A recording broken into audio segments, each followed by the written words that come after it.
All right, hey you guys, this is your Mental Health Monday, and we are hot and sweaty. We have Yeah. been clearing out all of this forested area, so we have a nice place for the dogs that's shaded, and it's a bigger area for them to run around right now. So we're working on that. Yeah, because Aaliyah's dogs, it's really interesting, actually. It kind of reminded me of how we are.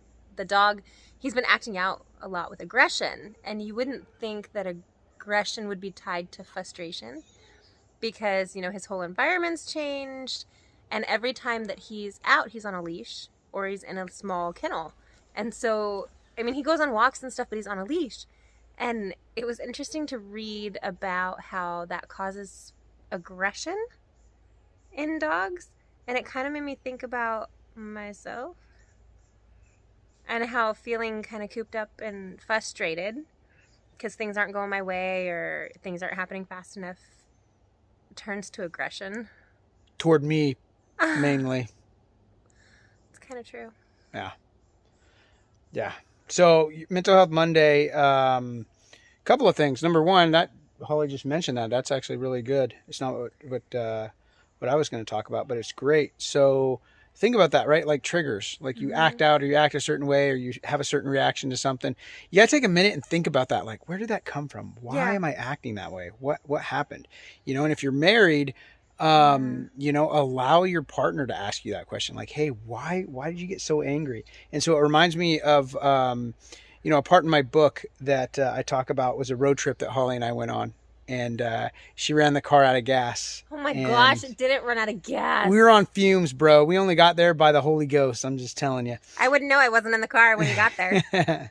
So, it was a big argument and about her running the car out of gas. And you think that would have ended it, but it didn't. She continued to run the car throughout our relationship for many years, down to like empty, where it's on fumes, and I would be fuming. It was a quarter of a tank. A quarter of a tank is fume. Quarter of a tank, you need to refuel. All right, yeah. All my veterans out there, let me get an amen. All right, so, but it would cause me such stress and anxiety, and that would come out in anger and aggression. And I'd be like, "Oh, what are you doing?" And she asked me one day, she's like, why do you get mad? I said, well, because, you're going to run out of gas and it's irresponsible. It doesn't take that long to do that. She's like, yeah, but why is it have such a visceral reaction when we get the car low on gas? And in my frustration, I was like, well, because it's irresponsible. And because, in Iraq, if you ran out of gas, you were dead. Everybody in the convoy would be killed. And, the kind of light bulb went off, man. I was like, oh, wow, that's some trauma that I hadn't unpacked yet. That was a safety mechanism in my brain that I hadn't reset yet, because, you run out of gas, it's going to be inconvenient. Definitely going to be inconvenient. But it's not life or death, man. But that's how I was treating it because that's what my brain was doing. My brain was like, oh, that's a life or death situation. So when you have those reactions that are abnormal, you need to stop and think like, where is that coming from? And why am I having such a visceral reaction to that?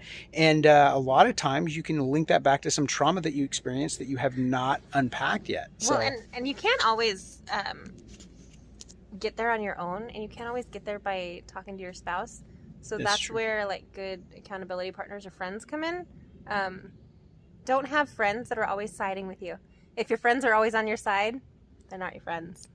Because I call up my girls and I'm like, hey, this happened and he did this. And they're like, well, what'd you do? What'd you say? And I tell them and they're like, oh.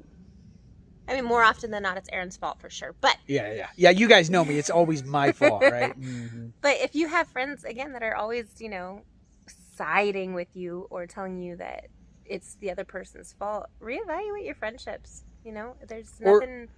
Or the other thing you can do is just ask your friends to speak truth into your life. Because a lot of times your friends are afraid to tell you the truth because they don't want to lose that friendship. So you have to give them permission to be able to speak into your life. And so that's the other thing I wanted to talk about today was, having those friends in your life that you can just call and be like, hey man, I'm struggling with this thing. And they're just going to let you like verbally vomit on them for a minute, get all that out. Yeah. And then they're going to bring you back to reality. Like those are great friendships. So if you want that kind of friendship, you need to also be that kind of friend to other people, And so you got to develop that relationship. You don't have to do it with everybody in your life, but with one or two people, you got to be able to have a really clear relationship with them. Like, hey, I'm going to hold you accountable and you're going to hold me accountable.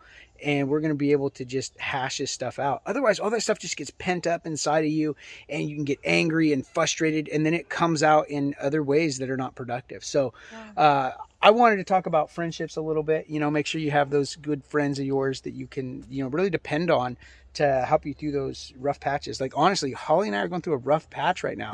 Not necessarily with our relationship, just with life, man. This camp life is rough, and then that bleeds over into our relationship and puts extra stress on our marriage. So it's good that we each have those friends that we can call and be like, hey man, this is what happened, and they can hear me out and then bring me back to reality. So it's a really good thing. So that's our Mental Health Monday for you guys, is to develop those good friends that can speak life into you, and look for those triggers in your life. And when they pop up, man, you gotta address them. Don't just ignore them or just think, well, that's just the way I am. It's the way you are because you haven't worked on it, man. And so you got to work on it. You got to be, grinding it out every day. Sure. All right.